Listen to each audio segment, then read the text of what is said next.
اعوذ باللہ من الشیطان الرجیم بسم اللہ الرحمن الرحیم الحمد للہ الذی لا یبلغ مدحتہ القائلون ولا یحصی نعماہ العادون ولا یودی حقہ المجتہدون الذی لیس لصفتہ حد محدود ولا نعت موجود ولا اجل ممدود فطر الخلائق بقدرته ونشر الریاح برحمته ووتد بالصخور میدان ارضه ثم الصلاة والسلام والتحیة والاکرام علی بشیر النذیر والسراج المنیر حبیب الہ العالمین ابی القاسم المصطفیٰ محمد اللہم صلی علی محمد وعلى آلہ الطیبین الطاہرین المعصومین الغزن المیامین لا سیما الامام المبین بقیت اللہ فی الارضین الحجۃ الثانی عشر الامام المہدی المنتظر صلوات اللہ وسلامہ علیہ اما بعد فقد قال رسول اللہ صلی اللہ علیہ وآلہ وسلم فی دعائہ اللہم اہدنی فیہ لصالح الاعمال واقضی لی فیہ الحوائج والآمال یا من لا یحتاج الی التفسیر والسؤال یا عالما بما فی صدور العالمین۔ ماہ مبارک رمضان کے 17ویں دن کی دعا، جس میں اللہ کا رسول ارشاد فرماتا ہے، اے اللہ مجھے آج کے دن ایسے اعمال کی طرف جو نیک عمل ہو، صالح عمل ہو، تیری رضا کا سبب ہو، تیرے قرب کا سبب ہو، اے اللہ مجھے اس اعمال کی طرف ہدایت کر دے۔ اس کے بعد دوسرا جملہ جو ہے وہ یہ ہے، وقت لی فیہ الحوائج والآمال، اور اے اللہ میری حاجتوں کو پورا کر دے اور میری آرزوؤں کو پورا کر دے۔ یا من لا یحتاج الی التفسیر، اے وہ خدا جس کو کسی وضاحت کی ضرورت نہیں ہے، والسؤال، اور نہ ہی کسی کوشچن اور سوال کی ضرورت ہے۔ پھر یا عالما بما فی صدور العالمین، اور اے وہ خدا جو کائنات کے دلوں کے راز سے واقف ہے۔ ہم چند فقرے کے بارے میں ان میں سے بات کریں گے۔ ان میں سے ایک یہ ہے کہ دیکھیے، آپ اور میں، دنیا میں ہر انسان، بہت ساری چیزیں اس کی نظروں کے سامنے اچھائی ہوتی ہے لیکن دکھائی نہیں دیتی۔ آج بہت ایسا ہے، اب یہ حدیث اگر آپ پڑھیں اور غور کریں تو آپ دیکھیں کتنی، امام کاظم علیہ السلام فرماتے ہیں، اگر متقی آدمی ہے، اگر پرہیزگار آدمی ہے، اگر اللہ کا بندہ ہے، تو اللہ کہتا ہے ایک چھوٹا سا عمل اتنا بڑے ثواب کا سبب بنے گا، اور اسی کے بدلے میں اگر بد کردار انسان ہے تو بڑے سے بڑے عمل کا ثواب کچھ بھی نہیں ہوگا۔ تو جب ہم دیکھتے ہیں کہ یہ جو ہے چھوٹا سا عمل اتنا بڑا ثواب کا سبب بن جاتا ہے، جب اللہ کے وہ بندے انجام دیتے ہیں جو پرہیزگار ہیں، جو دیندار ہیں، جو اللہ سے ڈرتے ہیں، خوف خدا رکھتے ہیں، جو تقوی رکھتے ہیں، اور اسی کے بدلے میں اسی کے اپوزٹ وہ لوگ ہیں جو فسادی لوگ ہیں، گنہگار لوگ ہیں، منافق لوگ ہیں، کافر لوگ ہیں، بد کردار لوگ ہیں، ہرگز اللہ ان کا عمل قبول نہیں کرے گا، وہ چاہے جتنا بڑا۔ آج ہم دیکھتے ہیں کہ بعض لوگ جو فاسد ہوتے ہیں، جو گنہگار ہوتے ہیں، جو کرمنل ہوتے ہیں، ایسا نہیں کہ وہ کچھ اچھا ہی نہیں کرتے۔ آپ دیکھ سکتے ہیں کہ ایک طرف آدمیوں کو قتل کر رہا ہے، دوسرے کو بھوکے کو بھی کھانے کھلا رہا ہے۔ آپ دیکھیں گے کہ ایک آدمی ہے جو چوری بھی کر رہا ہے، دوسرے کی مدد بھی کر رہا ہے۔ تو یہ جو چیز ہے کہ چوری بھی کر رہا ہے، مدد بھی کر رہا ہے، اللہ کا رسول کہتا ہے ایسا عمل فائدہ مند نہیں ہوگا۔ جس میں چوری بھی ہو اور فائدہ بھی ہو. اسی لیے با کردار انسان ہوگا تو اس کا عمل قبول ہوگا، ورنہ قبول نہیں ہوگا. اب ایک مثال لیتا ہوں، دیکھو یہ تاریخی مثال ہے، اور بہت سارے لوگ اس طرح نجات پا چکے ہیں، اور یقیناً اگر آپ غور کریں گے تو ہم کو اور آپ کو بھی اس طرح سے نجات مل سکتی ہے. ہمارے ایک بڑے عالم گزرے ہیں، سید نعمت اللہ جزائری. اتفاقاً ان کے اجداد لکھنؤ سے تعلق رکھتے تھے، اور وہ خود جو ہے جا کر ایران اور عراق میں ایران میں بس گئے تھے، اصفہان میں رہتے تھے.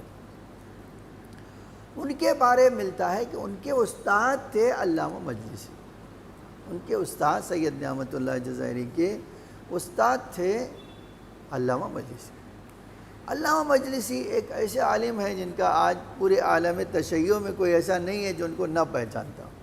ہر آدمی علامہ مجلسی کو پہچانتا. اب جب علامہ مجلسی کا انتقال ہوا تو ان کے انتقال سے پہلے کہا، آغا آپ میرے استاد ہو، آپ نے اتنا اچھا کام کیا ہے، یہ کام کیا، وہ کام کیا، اتنی بڑی کتاب لکھ دی، اور ایک کتاب تو لکھی نہیں بحر الانوار، آپ نے تو 50 کتاب لکھ دی. تو جب مرنا تو برزخ میں کیا ہوا مجھے آ کے بتا دینا. جو کچھ آپ کو قبر میں ہوگا وہ مجھے آ کر بتا دینا. انہوں نے کہا اچھا ٹھیک ہے، تم ہمارے شاگرد ہو، اور اچھا کچھ شاگرد منہ چڑھے ہوتے بھی ہیں جو اس طرح کی بات کر سکتے ہیں، ورنہ بعض تو ہمت نہیں ہے کہ آپ ان سے اس طرح کی بات کر سکتے. بہرحال وہ گزر گئے، اور یہ جو ہے سید نعمت اللہ جزائری ایک دن، ابھی گزرے ہوئے چند دن میں نہیں ہوتے، ایک دن دیکھا کہ استاد بڑے شان و شوکت سے ہاتھ میں عصا پکڑے ہوئے، بڑے خوبصورت لباس پڑے ہوئے چلے آ رہے ہیں. تو میں نے پوچھا استاد بڑا مزے میں ہو لگتا ہے؟ تو کہا ہاں بہت مزے میں ہو، دیکھ نہیں رہا میرے کپڑے سے، دیکھو یہ شان و شوکت. تو کہا استاد کون سی چیز ہے جس نے آپ کو اتنا زیادہ ثواب دلا دیا کہ برزخ میں آپ جنت میں ہو، طرح طرح کے آپ کے پاس کپڑے ہیں، نوکر چاکر ہیں، کیا کیا ہے؟ پوچھو. آخر انہوں نے پوچھا فرشتوں نے یا نہیں؟ کہا ہاں وہ تو فرشتے جیسے ہی آپ مرو گے آ جاتے ہیں، ادھر قبر میں رکھا، ادھر سامنے کھڑے ہوئے ہیں، کیا لائے ہو؟ کہتے اب جب کہہ دیا کیا لائے ہو، تم نے کہا ہاں ہمارے پاس تو بہت کچھ ہے بتانے کو تمہارے لیے. کہا کیا ہے بتائیں گے آپ؟ تو کہا ایک بار فرشتوں نے شروع کیا کہ تمہارے پاس بہت ساری چیز ہے ہمارے لیے. کہا ایک بتا دو کیا ہے تمہارے پاس. تو اب کہا دیکھو کتاب لکھا، اور بڑی سے بڑی کتاب لکھا. آج آپ خالی یہ 110 جلد کتاب لکھ دیا. یہ کتنی بڑے بات ہے کہ 110 جلدیں کتاب لکھ گئے. کہا کتاب لکھا ہے اتنی بڑی؟ تو کہا ہاں لکھا ہے، وہ تمہارے کام آئے گی. وہ تو جو ہے یہ اس طرح کی کتاب ہے کہ تم کو بڑی شہرت مل گئی اور تمہیں بڑا نام و نمود مل گیا، اس کا اجر تو تمہیں دنیا میں مل چکا ہے. تو کیا مجھے اجر ملا؟ تو کہا آپ کو اجر یہ مل گیا کہ آج سارے دنیا میں علماء جھک جھک کے سلام کرتے ہیں آپ کو. اس سے بڑا اجر کیا چاہیے آپ کو؟ کہ پوری دنیا میں جہاں جاتے ہیں لوگ، آپ کہتے ہیں یہ علامہ مجلسی ہیں، یہ ملا باقر مجلسی ہیں. تو کہا یہ قبول نہیں؟ کہا نہیں، یہ تو اللہ کے وہاں تمہارا دکھاوے میں آ گیا، یہ نہیں چلے گا. تو کہا پھر میں نے ان سے کہا تمہیں پتہ ہے یہاں اس شہر میں جو اصفہان شہر ہے، ہزاروں میں نے جو بچوں کو اپنے ٹرینڈ کر دیا، ان کو سکھا پڑھا کے بڑا کر دیا. آج میرے بچے ایسے ہیں جو ہزاروں کو تربیت دے رہے ہیں، اور تم کہہ رہے ہو کہ کیا کیا ہے؟ یہ میں نے ان کو ہزاروں کو طالب علم بنا کے مولوی بنا دیا. پلٹ کے کہا ہاں ٹھیک ہے، اسے ایکسیپٹڈ، یہ اس میں کوئی آپ کی بات نہیں ہے کہ آپ نے ان کو ٹرینڈ کیا ہے، لیکن ان سے تو خدمت بھی کروا لی ہے نا. جو کیا تھا وہ پڑھایا ان کو، ان سے انہوں نے تمہاری نوکری کی، خدمت کیا، تمہارے لیے کام کیا، تو تمہیں تو اس کا صلہ مل گیا.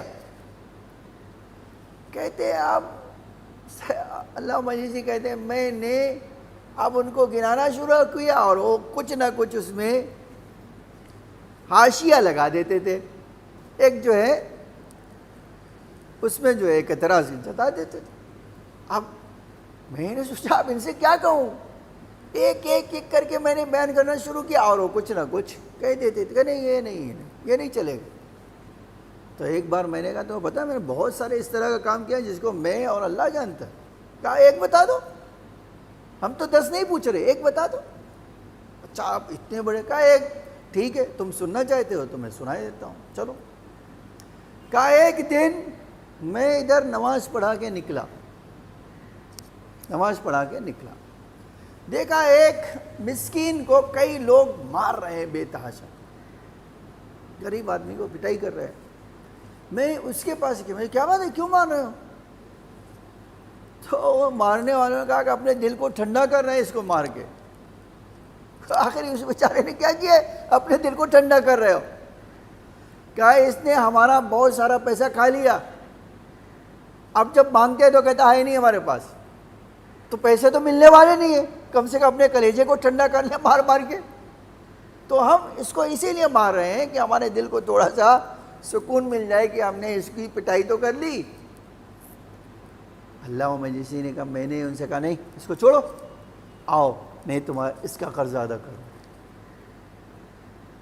میں اس کا قرض ادا کروں، آؤ میرے پیچھے پیچھے. کہتے وہ میرے پیچھے پیچھے آئے، میں نے ہر ایک کا قرضہ چکا دیا اور اس مومن کو ان کی مار سے آزاد کر دیا. بولو میں نے یہ کام بھی کسی کو دکھاوے کے لیے کیا؟ کہتے بس یہ کہنا تھا. فرشتوں نے کہا ہاں یہ کام تمہارا اللہ کی نگاہوں میں اتنا بڑا اجر رکھتا ہے کہ جو کام کیا تھا وہ ایک طرف، یہ کام ایک طرف.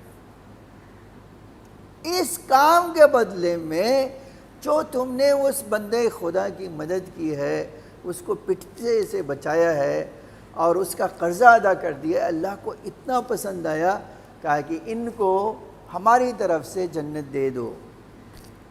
آج دیکھ رہے ہو جو اتنی شان و شوکت ہے، یہ بہت سارے اعمال کا نتیجہ نہیں ہے، میرے ایک عمل کا نتیجہ ہے. تو آپ دیکھو یہ جملہ جو تھا کہ اے اللہ اللہم اہدنی فیہ لصالح الاعمال، اے اللہ مجھے ہدایت کر دے، مجھے دکھا دے، وہ کیا دکھا دے؟ جو نیک عمل ہے اس کو دکھا دے، میری نظر پڑے میں اس کو کر دوں. آپ یاد رکھو میں اور آپ جو ہے نا، بہت ساری چیزیں ہمارے ارد گرد رہتی ہیں لیکن ہمیں دکھائی نہیں دیتی. اگر اللہ نہیں چاہے تو نہیں دکھائی دیتی. حتیٰ بعض ہمارے علماء یہ جو ہے بزرگان میں سے ہیں، میں نے کہتے ہیں ایک، اب آپ دیکھیے ایک مجھے یاد آ گیا تو میں سنا ہی دیتا ہوں. ایک ہمارے عالم تھے جو ایک کتاب لکھ رہے تھے. آپ دیکھیے کتاب لکھ رہے، اور لکھتے لکھتے ان کو یاد آیا کہ ایک حدیث اگر مل جاتی تو بڑا مسئلہ حل ہو جاتا ہمارا. پھر انہیں یاد آیا کہ یہ حدیث تو شیخ طوسی کی کتاب التہذیب میں موجود ہے. اب اگر آدھی رات گزر چکی ہے، ٹھیک ہے آدھی رات گزر چکی، اور اب مجھے اچانک یاد آیا، لکھتے لکھتے قلم رک گیا کیونکہ اس حدیث کی ضرورت ہے مجھے. کہتے بڑا عجب جملہ کہا. کہتے ایک بار میں نے امام زمانہ کو مخاطب کیا. آپ دیکھو کبھی کبھی ایک ہدایت، اتنی چھوٹی سی ہدایت کیسے انسان کو اللہ دکھاتا ہے کہ یہ میں تمہیں دکھاتا ہوں. کہتے میں نے امام زمانہ سے کہا مولا یہ کام تمہارا ہے، اے میرے آقا یہ جو لکھ رہا ہوں نا وہ تمہارا کام، تمہارے لیے لکھ رہا ہوں.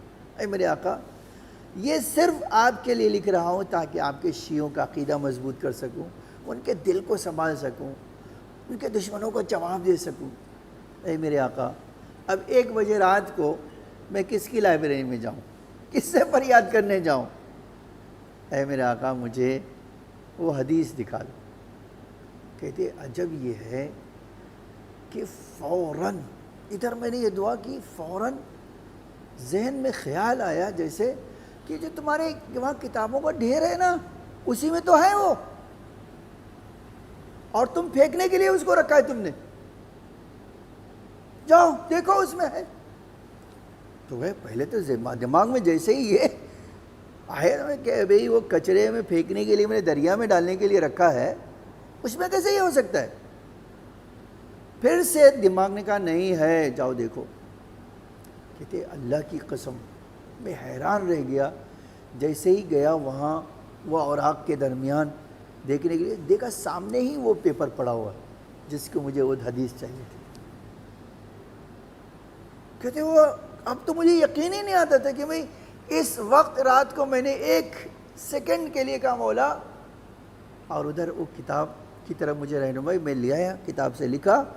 کہتے عجیب یہ ہے کہ پھر اس ورقے کو ڈھونڈتا رہا، مجھے وہ ورقہ نہیں ملا۔ یہ کیا چیز ہے؟ اس کو کہتے ہیں اے اللہ تو ہمیں ہدایت کر دے، اگر تو ہدایت نہیں کرے گا تو میں اس تک نہیں پہنچ سکوں گا۔ یہ بہت عجیب چیز ہے، اور یہ انسان کو یاد رکھنا چاہیے۔ میں تو بہت بار دیکھتا ہوں کہ کوئی حدیث، علامہ مجلسی کے والد نے بھی لکھا ہے کہ آپ دیکھو کبھی کبھی جو عالم ہیں، جو پڑھتے لکھتے ہیں، جن کو حدیثیں بہت پتہ ہے، کبھی ایک حدیث ڈھونڈنے کے لیے انہیں ہفتے لگ جاتے، ایک حدیث ڈھونڈنے، اور جب اللہ چاہتا ہے تو پہلی کتاب جب اٹھاتے ہیں تو اس میں مل جاتی ہے حدیث۔ یہ کیا چیز ہے؟ اس کو کہتے ہیں کہ اے اللہ ہماری ہدایت فرما دے۔ کس بات کی طرف؟ اے اللہ اس بات کی طرف ہدایت کر دے تاکہ تیرے لیے اچھے عمل کر سکوں۔ یہ ایک پہلا جملہ تھا۔ دوسرا جملہ ہے، آپ غور کیجئے گا، وقد فی ہے، وقد لی فی ہے حوائج والاعمال۔ کوئی انسان اے اللہ میری ضرورت، میری حاجتوں کو قبول کر دے، میری آرزوؤں کو پورا کر دے۔ اب دیکھیے آرزو نہ 2 طرح کی ہے، امید جس کو کہتے ہیں۔ آج دنیا میں اگر کوئی آدمی امید نہ رکھتا ہو تو مر گیا ہو۔ امید ایک ایسی چیز ہے جو انسان کو زندہ رکھتی ہے۔ آج ایک آدمی باغ لگاتا ہے، بڑی محنت سے لگاتا ہے، اگر اس کو پتہ ہو کہ اس باغ لگانے کے بعد 2 سال کے بعد خود بخود سوکھ جائے گا، لگائے گا؟ کوئی نہیں لگائے گا۔ اسی طرح ایک ماں اپنے بچے کو جو دودھ پلاتی ہے نا، اس لیے نہیں پلاتی کہ وہ اس کو پتا ہو کہ 10 سال کے بعد مر جائے گا، پلائے گی۔ یہ امید پلاتی ہے کہ میں جوان کروں گی اپنے بچے کو، یہ میرا بچہ فائدہ دے گا مجھے، یہ باغ اس لیے لگا رہا ہوں تاکہ مجھے پھل دے گا۔ تو آرزو اس طرح کی چیز ہے۔ پیغمبر اکرم صلی اللہ علیہ وسلم نے ایک جگہ فرمایا کہ آرزو میری امت کے لیے رحمت ہے، لیکن وہیں ایک عجب جملہ فرمایا کہ آرزو 2 طرح کی ہے۔ آپ دیکھیے پیغمبر نے فرما دیا کہ آرزو میری امت کے لیے رحمت ہے۔ پھر وہ مثال بھی دی کہ جس طرح اگر آرزو نہ ہوتی تو کوئی ماں اپنے بچے کو دودھ نہیں پلاتی، کوئی باغبان درخت نہیں لگاتا تھا۔ اور اسی کے مقابل میں آرزو 2 طرح کی ہے۔ ایک وہ آرزو ہے، ایک امید ایسی ہے جو انسان کے لیے، انسان کو کرنا چاہیے، اس کے لیے حرکت بھی کرنا، کچھ کام بھی کرنا چاہیے۔ ایک آرزو وہ ہے جو بیچا ہے، غلط ہے، ٹھیک ہے۔ اب ایک مثال ہے، دیکھیے آرزو کرنا کہ مجھے موت ہی نہ آئے تو غلط بات ہے۔ موت ہر انسان کو آنے والی ہے۔ آپ یہ آرزو کیجئے کہ اللہ مجھے عمر طولانی دے دے کہ میں اس سے برکت فائدہ اٹھا سکوں۔ یہ کہ اے اللہ مجھے موت ہی نہ دینا، یہ نہیں ہو سکتا۔ موت ہر آدمی کو آنے والی ہے۔ کہ یہ آرزو کرنا کہ اللہ مجھے طاقت دے دے کھانے کے بغیر، یہ غلط بات ہے۔ اللہ کھاؤ گے تو طاقت دے گا، بغیر ہاں آپ یہ کہتے اللہ تھوڑا کھانا کھاؤں زیادہ طاقت دے دے، یہ اچھا ہے۔ اسی لیے علی علیہ السلام نے اپنی ایک دعا میں فرمایا، بہت خوبصورت بات، 2 باتیں کہی امام نے۔ فرمایا میں اپنے شیعوں کے لیے 2 چیزوں سے ڈرتا ہوں، میں گھبراتا ہوں ان کے لیے 2 چیزوں سے، کہیں یہ دونوں چیزیں میرے شیعوں کو ہلاک نہ کر دیں، برباد نہ کر دیں۔ پوچھا کیا مولا 2 چیزیں کون سی ہے جس کے لیے اتنا ڈرتے ہو کہ آپ کا شیعہ کہیں ہلاک نہ ہو جائے، برباد نہ ہو جائے، تباہ نہ ہو جائے؟ فرمایا ہاں 2 چیزوں سے میں ڈرتا ہوں۔ پوچھا کیا ہے؟ کہا ایک تو اس میں یہ ہے کہ لمبی آرزو کرنا، ٹھیک ہے، لمبی آرزو، بڑی بڑی تمنائیں لے کر بیٹھے ہوئے ہیں آپ، ٹھیک ہے۔ اب اس طرح کی تمنا ہے کہ ایک مرغی پالوں گا، وہ انڈا دے گی اور انڈے سے بچے ہوں گے، پھر فارم ہاؤس بنے گا، پھر ملک پہ قبضہ کروں گا. کہتے یہ کیا ہے؟ یہ ایسی آرزو ہے جو امام کہتے تھے اس طرح کی آرزو نہیں رکھنا. کیوں؟ پھر وجہ بھی بتائی امام نے. فرمایا اگر لمبی آرزو کرو گے نا، قیامت تمہیں کبھی یاد نہیں آئے گی، کبھی بھی تم قیامت کو یاد نہیں کر سکتے. اچھا دوسری چیز کیا فرمائے؟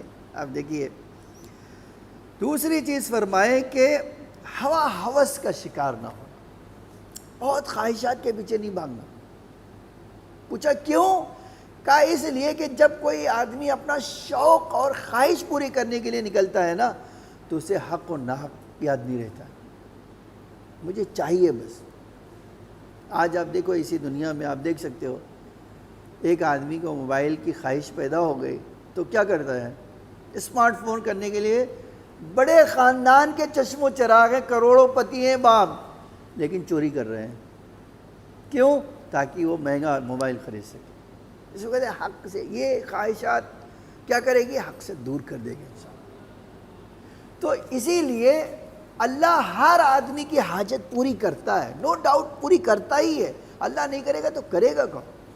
ارے میں نے ایک جگہ واقعہ دیکھا، آپ دیکھیے بہت تعجب خیز واقعہ ہے یہ. جناب سلیمان کتنی بڑی طاقت رکھتے تھے. جناب سلیمان کی حکومت کتنی تھی.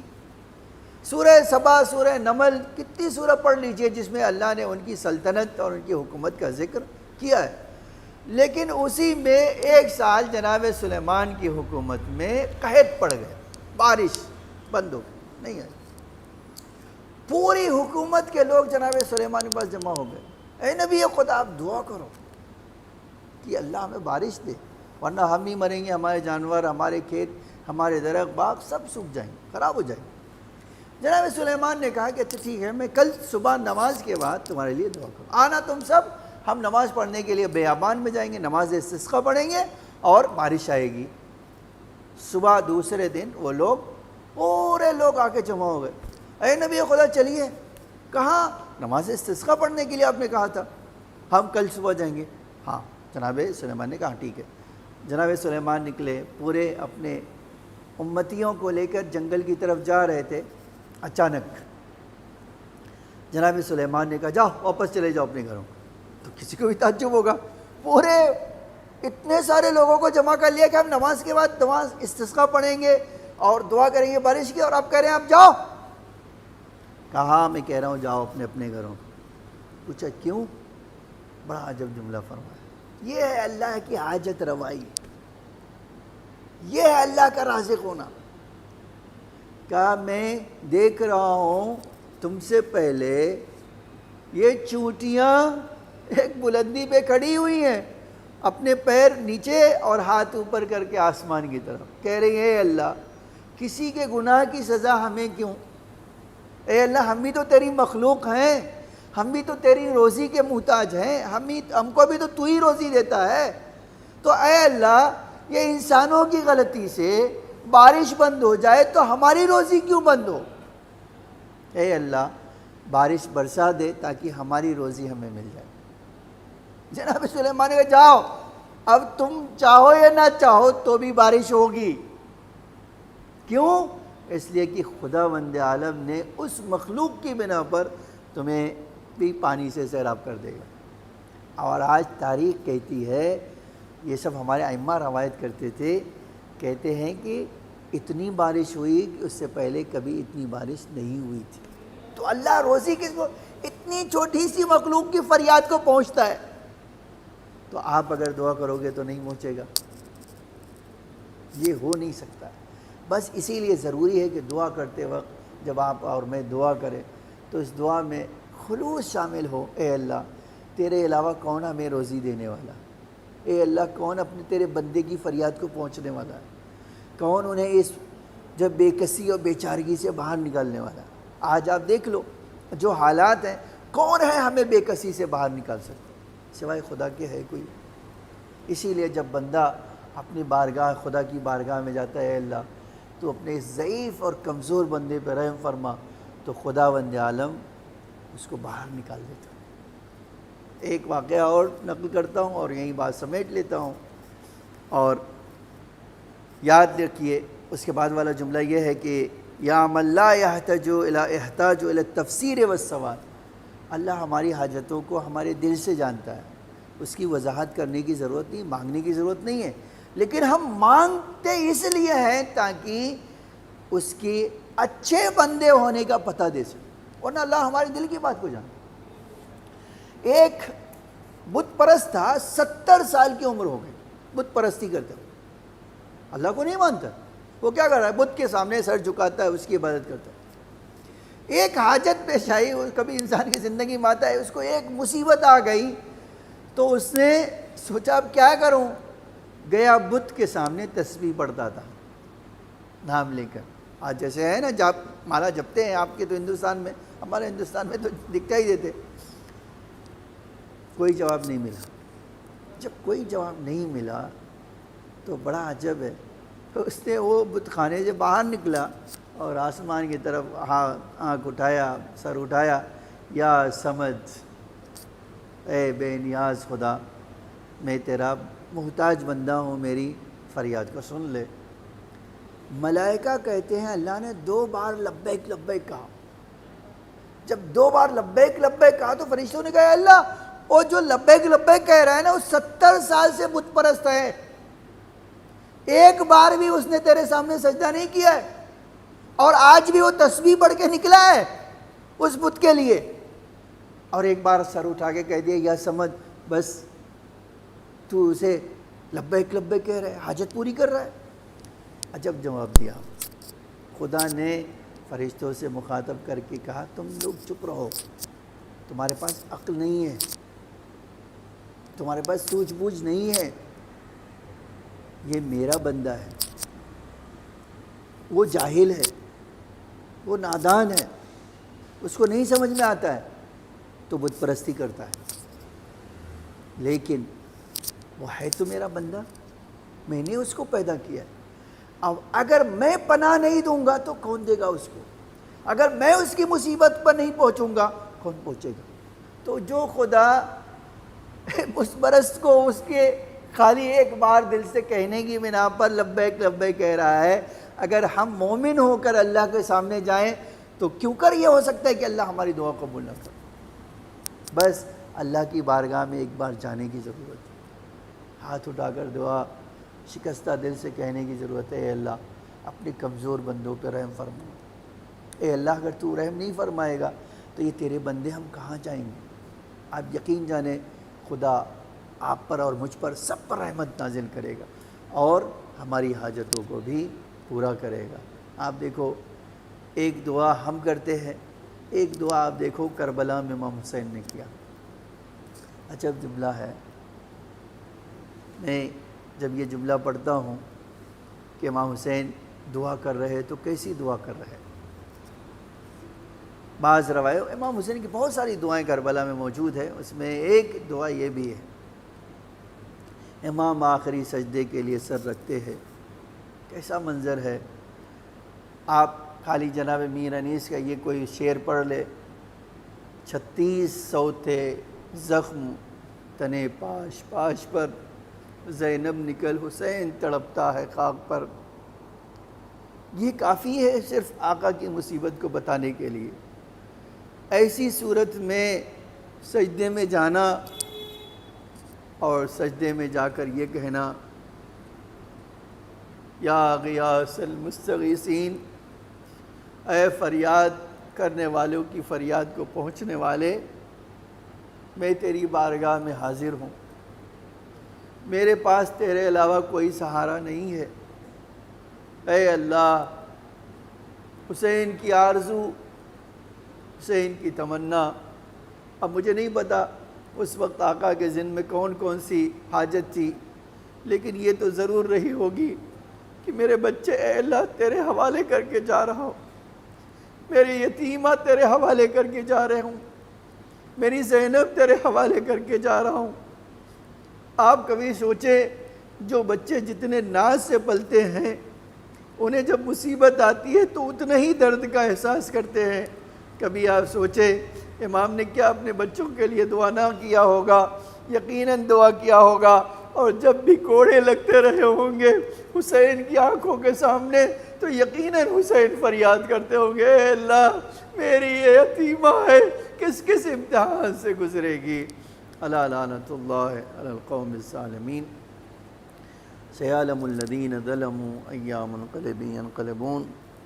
الہی بحق زہرا و ابیہا و بعلہا و بنیہا وسر المستودع فیہا بعدد ما احاط بہ علمک۔ اے اللہ ہمارے اس مختصر سے عبادت کو قبول فرما، اے اللہ ہمارے ڈھیر سارے گناہوں کو معاف فرما۔ اے میرے معبود، ہم حاجت مند ہیں، محمد اور آل محمد کے صدقے میں ہماری حاجتوں کو قبول فرما۔ مومنین جہاں بھی ہیں ان کی جان و مال عزت آبرو کی حفاظت فرما، جو مقروض ہیں ان کے قرضوں کو ادا فرما، جو بے گھر ہیں انہیں گھر عطا فرما، جو بے اولاد ہیں انہیں اولاد نرینہ عطا فرما، جو بیمار ہیں انہیں شفاء عاجل و کامل عطا فرما، جو اس دنیا سے گزر چکے ہیں ان کی مغفرت فرما، انہیں جوار ائمہ میں جگہ عطا فرما۔ اے اللہ تجھے محمد اور آل محمد کا واسطہ امام کے ظہور میں تعجیل فرما، زمین کو آقا کے ظہور کے لیے آمادہ فرما، ہم سب کو آقا کے حقیقی غلاموں میں شمار فرما، ہماری اموات پر اپنی رحمت و مغفرت نازل فرما۔ اے اللہ اس آفت سے تمام مومنین کی حفاظت فرما، جو بیمار ہیں انہیں شفاء عاجل و کامل عطا فرما، ہمیں نور آل محمد سے مزین فرما۔ ربنا تقبل منا انک انت السمیع العلیم۔